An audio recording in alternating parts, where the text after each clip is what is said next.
The Starfield rumors keep coming, and the latest is about the release date.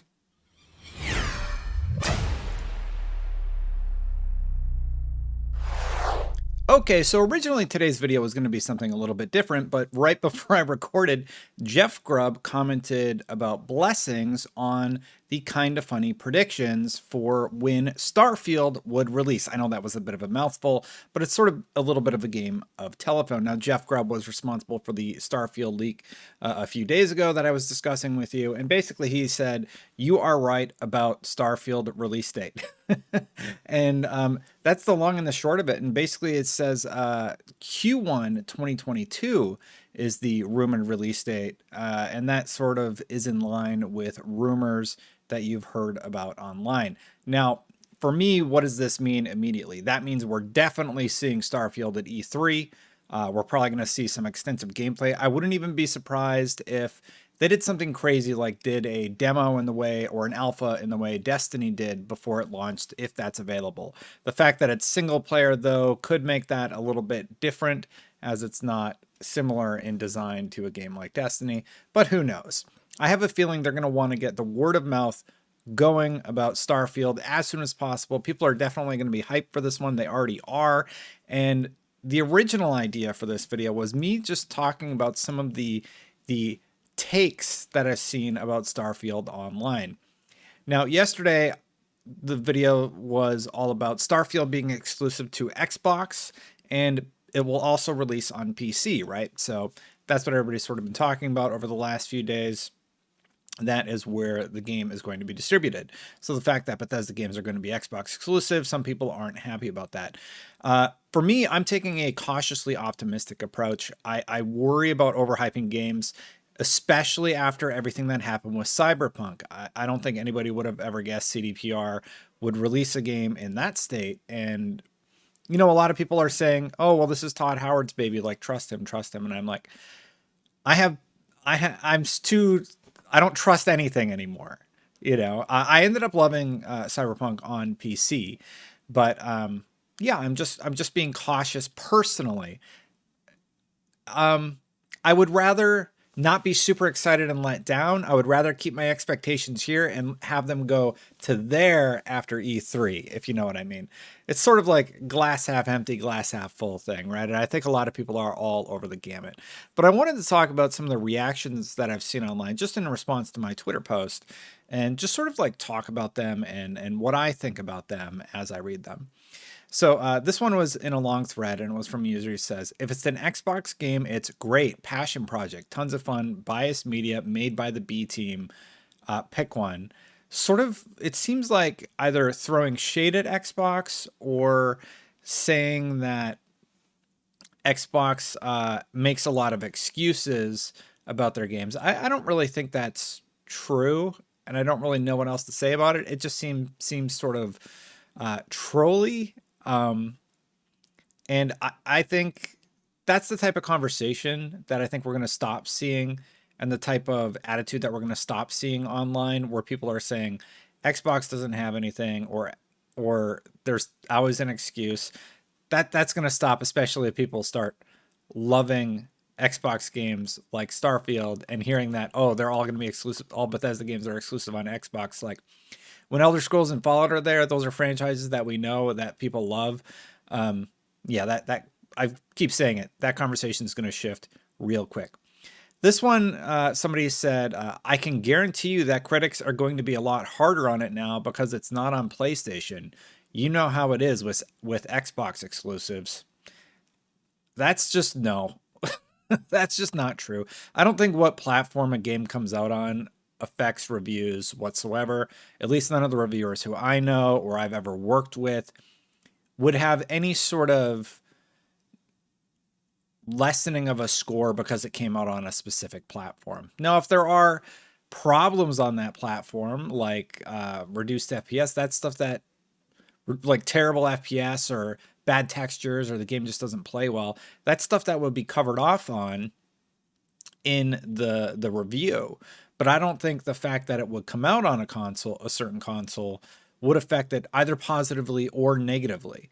I don't know. Maybe I'm naive, but I know regardless of what platform a game comes out on, I would never let my personal preference is to play on Xbox, right? And obviously I make a lot of pro Xbox videos, but I just talked about how Returnal is my first game of the year, and that's a PlayStation exclusive, and a lot of people have talked about how it's really, really expensive. But the idea that I would dock it because it's on PlayStation, even though Xbox is my preferred console usually, that's just that's just not true. And I don't think any reviewer I know, I don't think that's the case.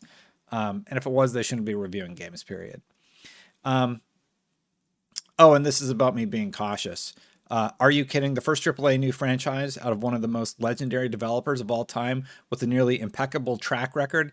Yeah, no reason to be excited about that idea at all. I'm not saying don't be excited. I'm saying my concern is about people touting games as though they're going to be the next coming of the most amazing thing you've ever played in the world. Because when you do that, uh, you end up in situations sort of like we ended up with where Cyberpunk was just touted as this thing. And I remember tweeting before Cyberpunk came out, I'm like, oh, the base consoles look like there's a lot of pop in and the character animations are a little weird. I just pointed out some little thing and everybody lost their minds, right?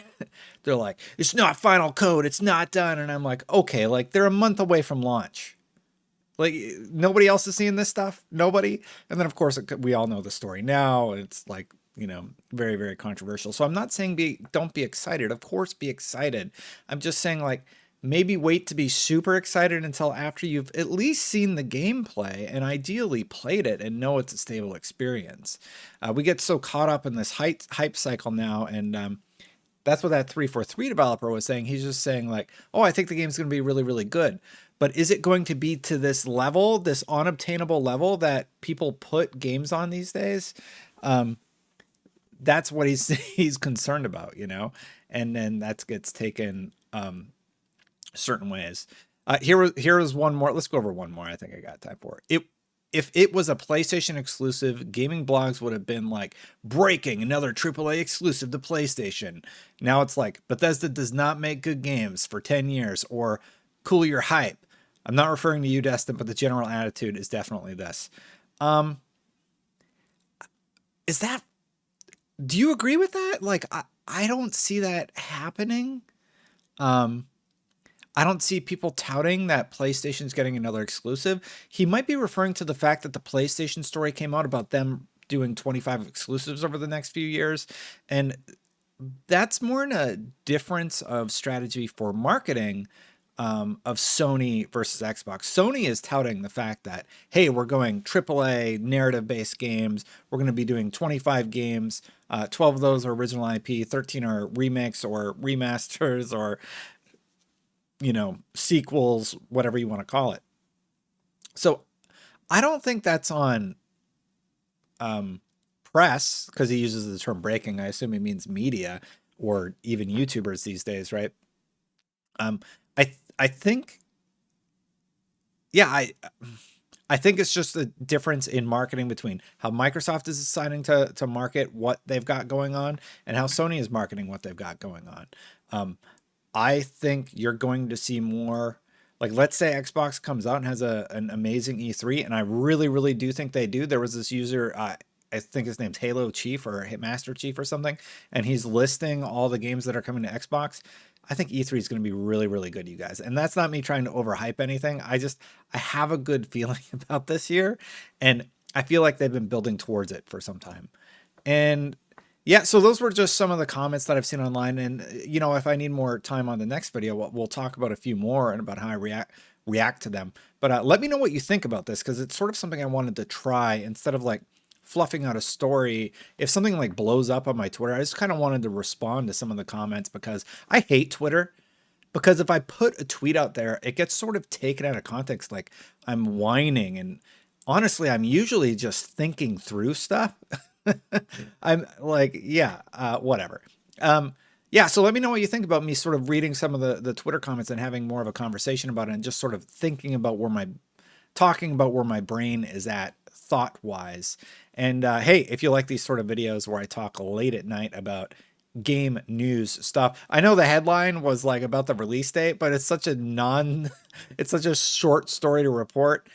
Hey, the Jeff Grubb again is saying that Blessings said Q1 2022, and he is right. So that was the story. But anyway, if you like these, hit that subscribe button. Thank you so much for subscribing. If you have, hit the bell for the magic power that comes with all the bell subscriptions. I don't know what actually happens with the bell. And yeah, memberships are turned on. If you would like to support me via memberships, you can do that by clicking the join button. Thank you so much to everybody who has joined the membership program on YouTube. I turned it on and you guys want to support me, and I really, really appreciate it. I'm going to get some rest. Thank you so much. I am excited for Starfield, for the record. I'm very excited, and I want it to be great. We'll see what happens at E3. All right, I'll see you for the next one, everybody. Bye for now.